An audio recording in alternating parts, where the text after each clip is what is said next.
কুড়িগ্রামের রৌমারী সীমান্তে টহলরত অবস্থায় বজ্রপাতে এক বিজিবি সদস্যের মৃত্যু হয়েছে। এ সময় ৩ বিজিবি ও এক আনসার সদস্য আহত হয়েছেন। বুধবার রাত ১টায় উপজেলার কাউনিয়ারচর খেতারচর সীমান্তে এই ঘটনা ঘটে। নিহত বিজিবি সদস্য রিয়াদ হোসেন জামালপুর ৩৫ বিজিবি ব্যাটালিয়নের দাঁতভাঙা বিওপিতে কর্মরত। আহতরা হলেন বিজিবি সদস্য হাবিলদার মোহাম্মদ জসিম, সিপাহী নাদিম, সিপাহী শাহিন ও আনসার সদস্য ফেরদৌস হোসেন। বিজিবি জানায় রাতে সীমান্তে টহল দিচ্ছিলেন বিজিবি সদস্যরা। এ সময় বৃষ্টির সাথে বজ্রপাত হলে ৫ জন আহত হন। তাদের উদ্ধার করে হাসপাতালে নেওয়া হলে রিয়াদ হোসেনের মৃত্যু হয়।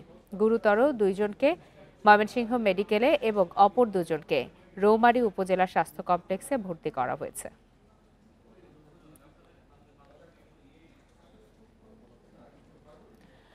লালমনিরহাটের কালীগঞ্জে কালবৈশাখী ঝড়ে ঘরবাড়ি ও গাছপালার ব্যাপক ক্ষতি হয়েছে। বুধবার রাত 10:30টার দিকে উপজেলায় প্রায় ঘণ্টাখানেক ঝড় হয়। এতে ৫০০-র বেশি ঘরবাড়ি ক্ষতিগ্রস্ত হয়, উপড়ে গেছে গাছপালা। সবচেয়ে বেশি ক্ষতি হয়েছে কাকিনা ইউনিয়নের বাণীনগর ও কাঞ্চনেশ্বর এলাকায়। ঝড়ের তাণ্ডবে সড়কে গাছ ভেঙে পড়ায় ব্যাহত হয় যান চলাচল। এদিকে প্রায় ১৫ ঘণ্টা বিদ্যুৎ বিচ্ছিন্ন ছিল কালীগঞ্জ উপজেলা।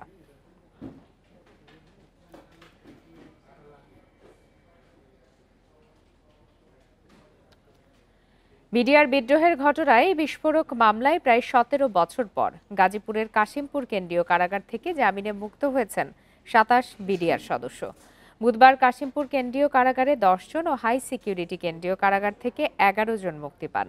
সোমবার বিডিআর বিদ্রোহের ঘটনায় বিস্ফোরক মামলায় ৪০ আসামির জামিন মঞ্জুর করে আদালত। এছাড়া হত্যা মামলায় খালাস পাওয়া ১৭৮ জন বিস্ফোরক দ্রব্য নিয়ন্ত্রণ আইনের মামলাতেও জামিন পান। এ নিয়ে বিডিআর বিদ্রোহের ঘটনায় বিস্ফোরক আইনের মামলায় মোট ২১৮ জন জামিন পেলেন। পিলখানায় তৎকালীন বিডিআর সদর দপ্তরে হত্যাকাণ্ডের মামলাটি চূড়ান্ত নিষ্পত্তির জন্য আপিল বিভাগে শুনানির অপেক্ষায়। অন্যদিকে বিস্ফোরক দ্রব্য আইনের মামলায় এখনও বিচারিক আদালতে সাক্ষ্য গ্রহণ চলছে।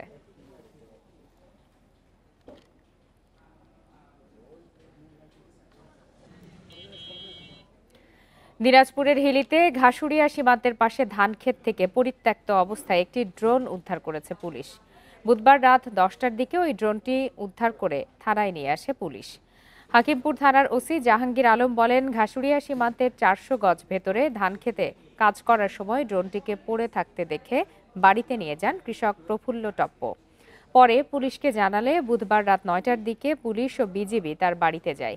সেখান থেকে ড্রোনটি উদ্ধার করে থানায় নেওয়া হয়। সীমান্তের পাশ থেকে ড্রোন উদ্ধারের ঘটনাটি তদন্ত করে দেখছে পুলিশ।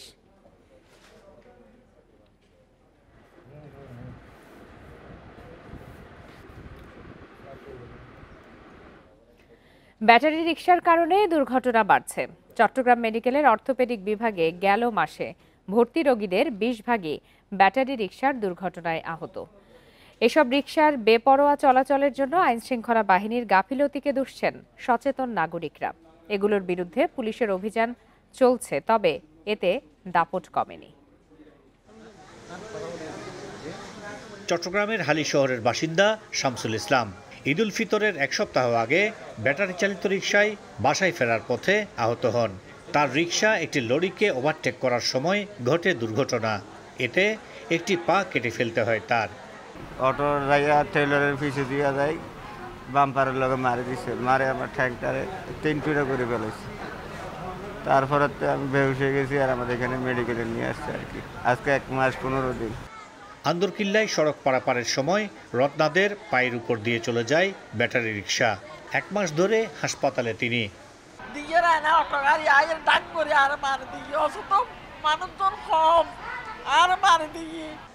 গেল মাসে চট্টগ্রাম মেডিকেল কলেজ হাসপাতালে দুর্ঘটনায় আহত রোগী ভর্তি হন ৪৫০। এদের ২০% ব্যাটারি চালিত রিকশার দুর্ঘটনার শিকার। গত ২ মাস থেকেই আসলে আমরা দেখছি যে ব্যাটারি চালিত রিকশার কারণে দুর্ঘটনার হার যেখানে আগে ১ থেকে ২% ছিল, এখন ২০%-এর উপরে হবে। এসব রিকশার দাপট আগের চেয়ে বেড়েছে কয়েক গুণ। এর জন্য প্রশাসনের গাফিলতিকে দুষছেন সচেতনরা। এই সংকট তৈরি করার জন্য আমাদের জাতীয় সরকার দায়ী। যারা মুনাফার জন্য এটার বিস্তার ঘটিয়েছে তাদেরকে ধরা হলো না, ধরা হচ্ছে যারা এটার উপর নির্ভর করে গরিব মানুষ পেট পালে সেই মানুষগুলিকে ধরা হচ্ছে। পুলিশ বলছে ব্যাটারি চালিত রিকশার বিরুদ্ধে অভিযানের ফল পাওয়া যাবে শিগগির।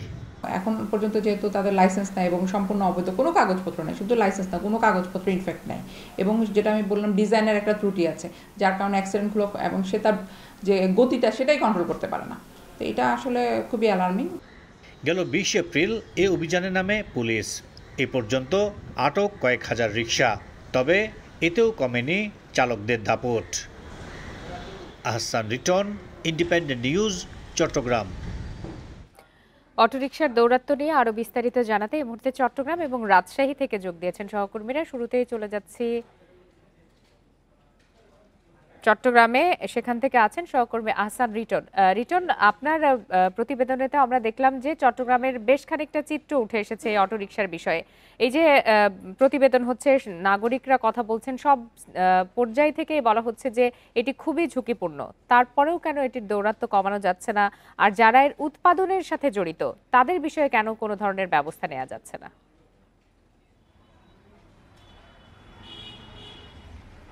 দেখুন, আমরা আসলে প্রতিবেদনে যেমন দেখেছিলাম যে চট্টগ্রামে আসলে প্রতিনিয়ত ব্যাটারি চালিত রিকশার যে দাপট সেটি বাড়ছে। আমরা দেখেছি চলতি মাসের শুরু থেকে চট্টগ্রামের ব্যাটারি চালিত যে রিকশা সেগুলোর বিরুদ্ধে একটি অভিযান শুরু হয়েছিল, এবং তখন পুলিশের পক্ষ থেকে আসলে বলা হয়েছিল যে যেখানে যেই জায়গাগুলো যে সমস্ত মালিক এই ব্যাটারি চালিত রিকশার পার্টসগুলো নিয়ে আসে তাদের সেখানে যদি অভিযান চালানো যায় তাহলে হয়তো এটি একটি সুফল আসতে পারে। কিন্তু আমরা যেটি দেখছি সেটা হচ্ছে যারা এই সমস্ত পণ্যগুলো যারা আমদানি করে থাকেন তারা আসলে কিছুটা আড়ালে আবডালে কাজটা করেন, সঙ্গতার কারণে সেখানে অভিযান চালানো কিংবা তাদেরকে নিয়ে কোনো কথা বলা একেবারেই আসলে দুরূহ একটি ব্যাপার। আমরা এই মুহূর্তে যেখানটায় আছি আপনি সেখানেও দেখবেন যে ব্যাটারি চালিত রিকশা তাদের প্রচণ্ড বেগে এই সড়ক দিয়ে চলাচল করছে, এবং এখানেও প্রতিনিয়ত ছোটোখাটো দুর্ঘটনা ঘটে থাকে। আমরা চট্টগ্রাম মেডিকেল কলেজ হাসপাতাল সহ যে সমস্ত হাসপাতাল চট্টগ্রামে রয়েছে সরকারি বেসরকারি সবখানে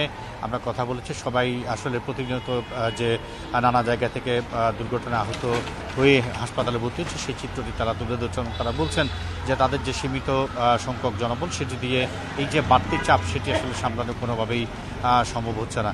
আমরা নগর পরিকল্পনাবিদদের সাথে কথা বলেছি, সাধারণ মানুষের সাথে কথা বলেছি, তারাও যেটি বলছেন, এবং যারা ব্যাটারি চালিত রিকশা চালান তারাও একই কথা বলছে যে যদি যেখানে এই রিকশাগুলো তৈরি হয় সেই জায়গাটাতে যদি অভিযান চালানো যায় তাহলে হয়তো তারাও কিনতেন না, এবং তারা কিনে আজকে যে পুলিশ এবং অন্যান্য বাহিনীর সম্মুখে তারা পড়ছেন, তাদের গাড়িগুলো নিয়ে যাওয়া হচ্ছে, এই লোকসানের মুখেও তারা পড়তেন না। এরকম একটি পরিস্থিতি চট্টগ্রামে আছে। ব্যাটারি চালিত রিকশার যে দাপট সেটি এখনো পর্যন্ত সমান্তরালেই চলছে। আহসান রিটন, আপনি আমাদের সাথেই থাকুন। এবারে একই বিষয়ে জানতে চলে যাচ্ছে রাজশাহীতে, সেখান থেকে আছেন সহকর্মী মুস্তাফিজুর রহমান। মুস্তাফিজ, শুধু তো চট্টগ্রাম বা রাজশাহীতে নয়, সারা দেশেই মোটামুটি একই চিত্র। প্রতিদিনই মনে হয় যে এই অটোরিকশার সংখ্যা বাড়ছে, এটি নিয়ন্ত্রণ করা যাচ্ছে না কেন, এবং এর গতির ফলে কিন্তু দুর্ঘটনার সংখ্যাও বাড়ছে।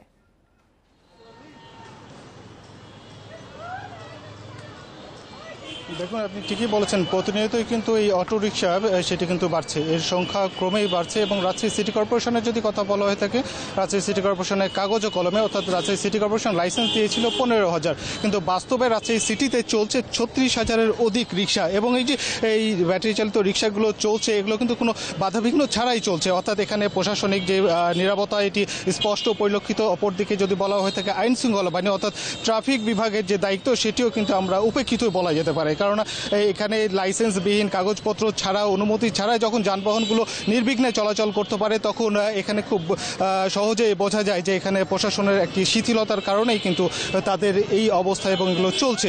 এবং এখানে দেখা গেছে যে প্রতিনিয়তই কিন্তু রাজশাহী শহরে এখানে কোনো সিটি বাস নেই বা মেট্রো বা এই ধরনের কোনো যানবাহন না থাকার কারণে রাজশাহীতে মূলত মূল যানবাহন হিসেবে ধরা হয় বা গণপরিবহন হিসেবে ধরা হয়ে থাকে এই অটোরিকশা। অর্থাৎ এখানকার নগরবাসী যারা রয়েছেন তারা মূলত এই অটোরিকশার উপরেই নির্ভরশীল, কিন্তু এই যানবাহনটি কিন্তু এখন প্রাণনাশের শঙ্কার কারণ হয়ে দাঁড়িয়েছে এবং প্রতিনিয়তই দুর্ঘটনা ঘটছে এবং এখানে যে চালকগুলো রয়েছে তাদের কোনো প্রশিক্ষণ নেই এবং যেই যানগুলো যারা চালাচ্ছে অর্থাৎ অটো, এই যে ব্যাটারি চালিত রিক্সা যেগুলো চালাচ্ছে তাদের হাইড্রোলিক কোনো ব্রেক নেই এবং কোনো সিগন্যালিং সিস্টেম নেই, যার ফলে ত্রুটিপূর্ণ একটি যানবাহন এই নগরীতে চলছে এবং মানুষের জীবনের শঙ্কার কারণ হয়ে দাঁড়াচ্ছে।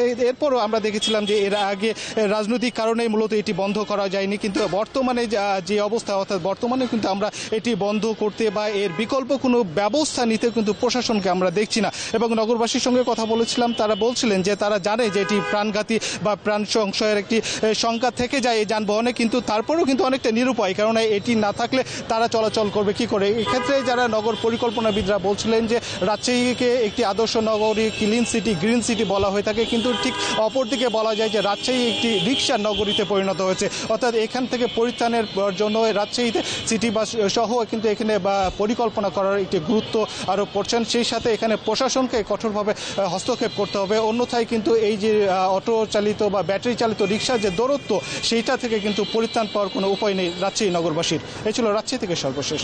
রাজশাহী এবং চট্টগ্রাম থেকে জানাচ্ছিলেন সহকর্মীরা। সীমান্তবর্তী চাঁপাইনবাবগঞ্জ থেকে 50 কিলোমিটার পূর্ব রাজশাহী শহর, সেখান থেকে ঢাকা পর্যন্ত প্রতিদিন চলাচল করে 5টি আন্তনগর ট্রেন। অথচ অবকাঠামো সুবিধা থাকার পরও চাঁপাইনবাবগঞ্জ থেকে চলে মাত্র একটি। দেশের অর্থনীতিতে গুরুত্বপূর্ণ ভূমিকা রাখা এই জেলা থেকে 5টি ট্রেনই চালুর দাবি জেলাবাসীর। এ নিয়ে নানা কর্মসূচিতে উত্তাল এই জনপদ। বাস কিংবা ট্রেন যে মাধ্যমেই হোক চাঁপাইনবাবগঞ্জ থেকে অন্য জেলাতে যাতায়াত করতে হয় রাজশাহীর উপর দিয়েই। সোনা মসজিদ স্থলবন্দর সহ নানা কারণে গুরুত্বপূর্ণ এই জেলা, তবে যোগাযোগ ব্যবস্থায় এখনও অনেকটা নির্ভর করতে হয় বাসের ওপর। রাজশাহী থেকে ঢাকা পর্যন্ত প্রতিদিন আন্তনগর ট্রেন চলে 5টি, কিন্তু মাত্র 50 কিলোমিটার দূরের চাঁপাইনবাবগঞ্জ থেকে ট্রেন চলে একটি। বিভিন্ন সময় অন্য ট্রেনগুলো এই শহর থেকে চালুর দাবি জানিয়ে আসছেন জেলাবাসী। স্থানীয়দের দাবি, দেশের দ্বিতীয় বৃহত্তম স্থলবন্দর সোনা মসজিদ এই জেলাতে। এছাড়া আম, রেশম, চাল উৎপাদনকারী জেলা হিসেবে অবদান রাখছে দেশের অর্থনীতিতে। অথচ অবকাঠামো সুবিধা থাকা সত্ত্বেও যোগাযোগে পিছিয়ে আছে এই জেলাটি। চাঁপাইনবাবগঞ্জের কিন্তু প্রায় 20 লক্ষ জনগণ আছে আমাদের।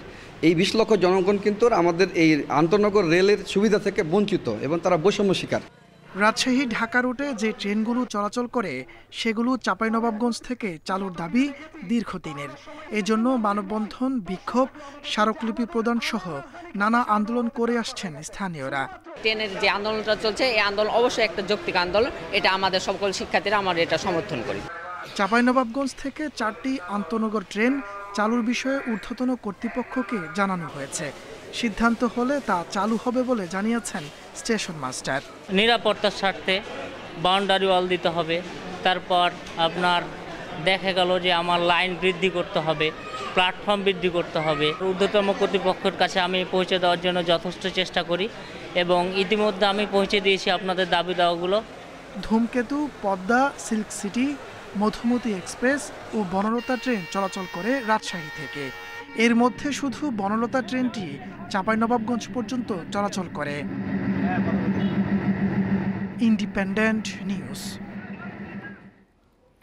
জাতীয় রাজস্ব বোর্ড এনবিআর বিলুপ্তির অধ্যাদেশ জারির প্রতিবাদে চট্টগ্রামে কাস্টমস, ভ্যাট ও শুল্ক কার্যালয়ে কলম বিরতি পালন করা হয়েছে। সকাল 10টা থেকে এই কর্মসূচি চলে বেলা 1টা পর্যন্ত। এ কারণে বিপাকে পড়েন সেবাগ্রহীতারা। আমদানি রপ্তানি কার্যক্রমে ব্যাঘাত ঘটায় অনেকেই হতাশা জানিয়ে দ্রুত এই সমস্যার সমাধানে সব পক্ষকে কাজ করার আহ্বান জানান। যদিও কাস্টম সংশ্লিষ্টরা জানিয়েছেন কলম বিরতিতে আন্তর্জাতিক যাত্রী সেবা, বাজেট ও রপ্তানি এই 3 ধরনের কার্যক্রম চালু ছিল।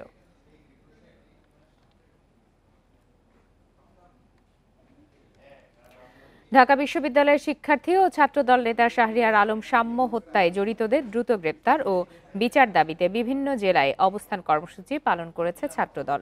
দুপুরে এই কর্মসূচিতে অংশ নেন ছাত্রদলের নেতাকর্মীরা। নাটোর নবাব সিরাজউদ্দৌলা সরকারি কলেজ শাখা ছাত্রদলের উদ্যোগে অবস্থান কর্মসূচি পালিত হয়। এ সময় সাম্য হত্যার সুষ্ঠু তদন্তের দাবি জানান তারা। একই দাবিতে নেত্রকোনা সরকারি কলেজ ছাত্রদল অবস্থান কর্মসূচি পালন করে। সাম্যসহ ছাত্রদলের যত নেতাকর্মী হত্যার শিকার হয়েছেন সবগুলো হত্যার বিচারের দাবি জানান বক্তারা।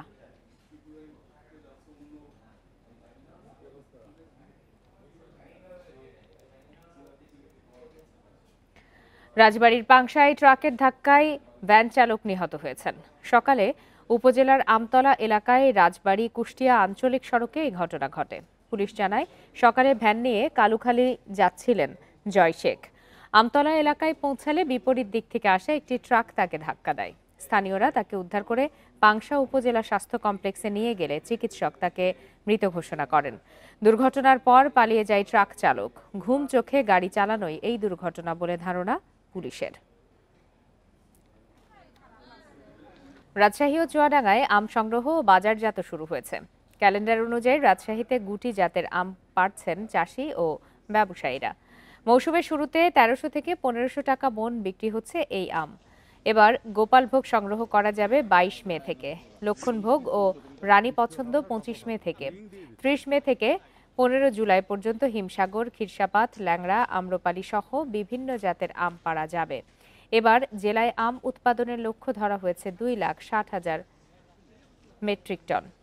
এদিকে চুয়াডাঙ্গাতে ২০ মে হিমসাগর, ২৮ মে ল্যাংড়া, ৫ জুন আম্রপালি, ১৫ জুন ফজলি ও ২৮ জুন আশ্বিনা এবং বাড়িফোর আম সংগ্রহ করা যাবে।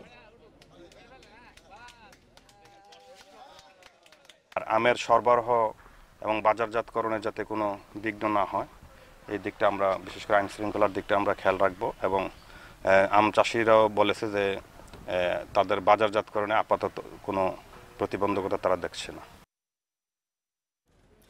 চাঁদপুরের মতলব দক্ষিণ উপজেলার নারায়ণপুর পৌরসভায় মিলছে না নাগরিক সেবা। ১.৫ বছর ধরে বন্ধ জরুরি অনলাইন সেবা। এমনকি স্থানীয় সরকার মন্ত্রণালয়ে অনলাইন নিবন্ধনের জন্য আবেদন করেও মিলছে না ওয়ার্ড ভিত্তিক জিও কোড। এসব জরুরি সেবা না পেয়ে চরম ভোগান্তিতে পৌরবাসী। চাঁদপুরের মতলব দক্ষিণ উপজেলায় দুটো পৌরসভার একটি নারায়ণপুর। প্রায় ৫০,০০০ বাসিন্দাকে বিভিন্ন নাগরিক সেবা দিচ্ছেন মাত্র একজন প্রশাসক ও একজন কম্পিউটার অপারেটর। কাগজে কলমে নবগঠিত এই পৌরসভার জীর্ণশীর্ণ দোতলা ঘরেই চলছে সেবা কার্যক্রম। প্রতিদিন সকাল থেকে ভোটার আইডি, ছবি, প্রয়োজনীয় কাগজপত্র নিয়ে নারী পুরুষ ভিড় করলেও সেবা পাচ্ছেন না তারা। কম্পিউটার অপারেটর বলছেন মন্ত্রণালয় থেকে ইউজার আইডি ও পাসওয়ার্ড না পাওয়ায় সেবা দিতে পারছেন না। প্রতিদিনই আমাদের কাছে লোকজন খুব যন্ত্রণা করতেছে, জন্ম নিবন্ধনের সেবা আমরা দিতে পারতেছি না। আমাদের ইউজার পাসওয়ার্ড দিতে পারতেছে না মন্ত্রণালয় থেকে, সে বিধায় আমরা জন্ম নিবন্ধনের কার্যক্রম চালু করতে পারিনি। পৌরসভার ওয়ার্ড নাম্বারের গ্যাজেটের জন্য আবেদন করা হয়েছে স্থানীয় সরকার মন্ত্রণালয়ে। একাধিকবার যোগাযোগ করেও সাড়া মেলেনি বলে জানিয়েছেন উপজেলা নির্বাহী কর্মকর্তা। প্রস্তাবিত ওয়ার্ড নাম্বারের যে গ্যাজেট করার জন্য আমরা সেটি মন্ত্রণালয়ে পাঠিয়েছি, কিন্তু এখন পর্যন্ত আমরা কোনো ধরনের সাড়া পাইনি বা আমাদের যে গ্যাজেট হওয়ার কথা সেটি হয়নি। অনেকবারই যোগাযোগ করেছি, ভার্চুয়ালি বা মুঠোফোনে যোগাযোগ করেছি, কিন্তু কোনো ধরনের সাড়া পাওয়া যায়নি। তবে ১.৫ বছর ধরে অনলাইনে সেবা না পাওয়ায় চরম ভোগান্তিতে পৌর বাসিন্দারা। জন্ম নিবন্ধন অনলাইন করতে পারি না, তারপর বাচ্চাদের টিকাও দিতে পারি না। জন্ম নিবন্ধন ছাড়া এখন তো টিকা দেয় না।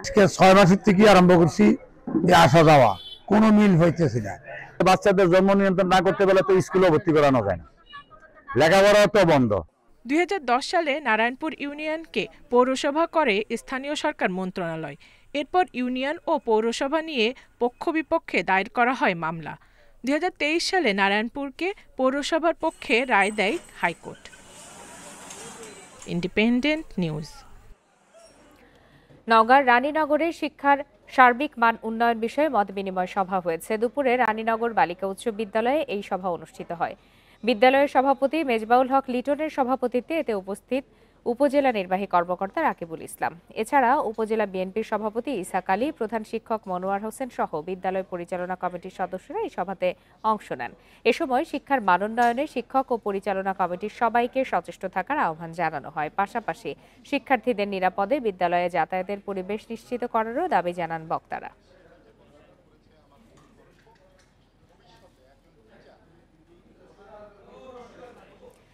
পিছিয়ে পড়া শেরপুর জেলার যৌক্তিক উন্নয়নের দাবিতে মানববন্ধন হয়েছে। দুপুরে শহরের বিভিন্ন পয়েন্টে ঘণ্টাব্যাপী এই কর্মসূচি পালন করে এলাকাবাসী।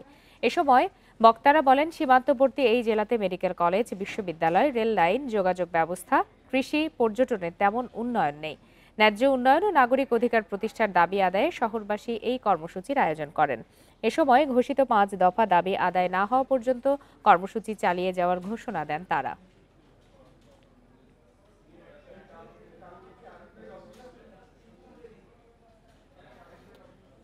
শেষ করছি আজকের সমগ্র বাংলাদেশ। ধন্যবাদ সবাইকে।